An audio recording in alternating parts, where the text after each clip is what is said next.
Video kali ini aku akan membahas materi TIU, khususnya adalah kemampuan verbal analogi. Analogi di sini itu gampang-gampang susah ya. Mungkin ada beberapa orang yang menganggap ini mudah, dan ada juga pasti yang menganggap ini susah. Sebenarnya susahnya itu karena kita belum memahaminya, dan kalau kita sudah paham, insya Allah akan jauh lebih mudah. Dan untuk jauh lebih cepat dalam mengerjakan, teman-teman harus lebih sering latihan-latihan soal lagi untuk melatih otak kita agar terbiasa dengan bermacam-macam model soal yang nantinya diberikan. Oke, di sini aku akan bahas sedikit secara teoritis mengenai analogi. Analogi di sini adalah kesepadanan antara bentuk bahasa yang menjadi dasar terjadinya bentuk lain, kemudian menganalogikan adalah membuat sesuatu yang baru berdasarkan contoh yang sudah ada. Nah, sebelumnya teman-teman ya, kita itu sebenarnya sudah pernah membuat sebuah analogi di lingkungan sehari-hari untuk menjelaskan sesuatu yang tidak dipahami oleh orang lain agar orang lain ini bisa paham maksud dan tujuan kita itu apa. Oke, di sini juga ada tujuan tes analogi adalah untuk mengukur kemampuan individu dalam menalar melalui perbandingan dua konsep kata yang memiliki hubungan tertentu, kemudian menggunakan konsep hubungan tersebut pada situasi yang lain. Oke, di sini aku punya tips dalam mengerjakan soal analogi. Yang pertama kita harus teliti, kemudian cermat, cepat, dan gunakan waktu sebaik mungkin ya. Kemudian memperbanyak latihan soal. Jangan pernah terpaku pada soal yang sulit. Memperluas hubungan kata itu juga penting. Aku di sini juga punya trik dalam mengerjakan soal analogi. Di sini ada A disandingkan dengan B, sama dengan C disandingkan dengan D. Ruas kiri di sini harus sama dengan ruas kanan. Kemudian yang pertama, hubungan ruas kiri harus setara dengan hubungan ruas kanan, harus setara ya. Kemudian, pola hubungan ruas kiri harus sama dengan pola hubungan ruas kanan. Ini polanya ya, harus sama. Kemudian arah. Arah hubungan ruas kiri harus sama dengan arah hubungan ruas kanan. Jangan sampai terjebak pada pola yang terbalik. Misalkan, di sini ada alat disandingkan dengan fungsi, sama dengan fungsi disandingkan dengan alat. Nah, ini salah teman-teman ya. Arahnya salah, polanya juga salah. Seharusnya yang benar adalah alat disandingkan dengan fungsi, sama dengan alat disandingkan dengan fungsi. Nah, begini yang benar.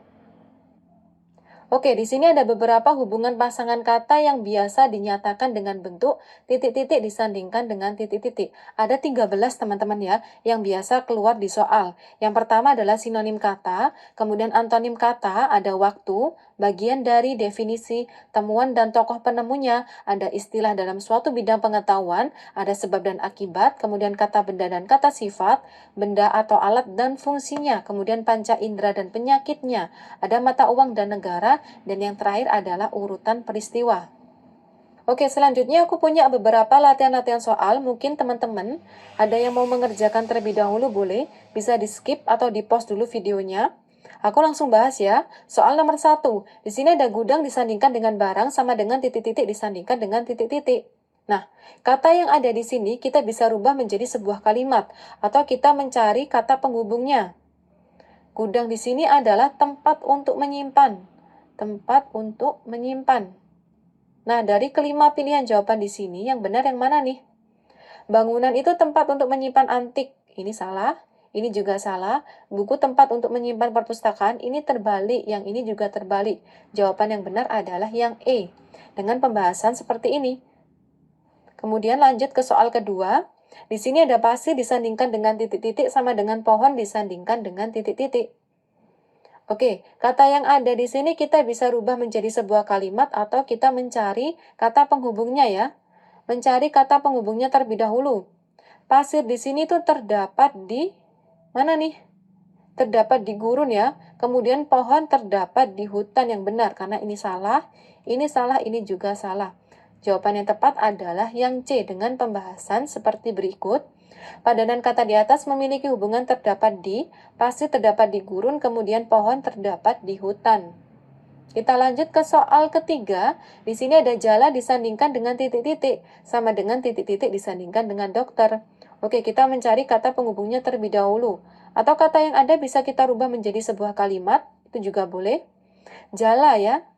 Jala biasanya di sini tuh digunakan oleh nelayan, kemudian stetoskop digunakan oleh dokter. Berarti jawaban yang tepat adalah D. Dengan pembahasan seperti ini. Oke, kita lanjut ke soal keempat. Di sini ada gelap disandingkan dengan cahaya, sama dengan titik-titik disandingkan dengan titik-titik. Kita mencari kata penghubungnya terlebih dahulu atau kata yang ada, kita bisa rubah menjadi sebuah kalimat.